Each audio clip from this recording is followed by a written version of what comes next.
এক রাখাল যুবক একদিন একটি খুব সুন্দর যুবতী মেয়েকে দেখল। মেয়েটিকে তার পছন্দ হওয়ায় বিয়ে করবে মনে মনে ভাবল।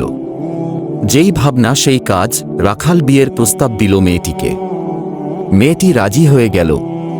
তারা দুজনে মিলে গেল কাজীর কাছে বিয়ে পড়ানোর জন্য। কাজী মেয়েটিকে দেখে নিজেই পছন্দ করে ফেলল এবং বলল, ও তো রাখাল, আমি তোমাকে বিয়ে করব। এতে রাখাল ও কাজীর মধ্যে ঝগড়া লেগে গেল। এবার তাঁরা তিনজনে মিলে নালিশ নিয়ে গেল পুলিশের কাছে। পুলিশ মেয়েটিকে দেখে বলল, ওরা দুজনেই বাদ, আমিই তোমাকে বিয়ে করব।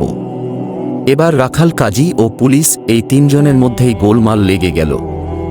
মেয়েটি এবার বলল, ঠিক আছে, এবার তোমরা তিনজনে এক কাজ কর, আমি দৌড় দিব আর তোমরা আমার পিছনে দৌড়াবে, যে আমাকে প্রথমে ধরতে পারবে আমি তাকেই বিয়ে করব। এবার মেয়েটি ছুটল এবং তার পিছনে পিছনে তিনজনেই ছুট দিল।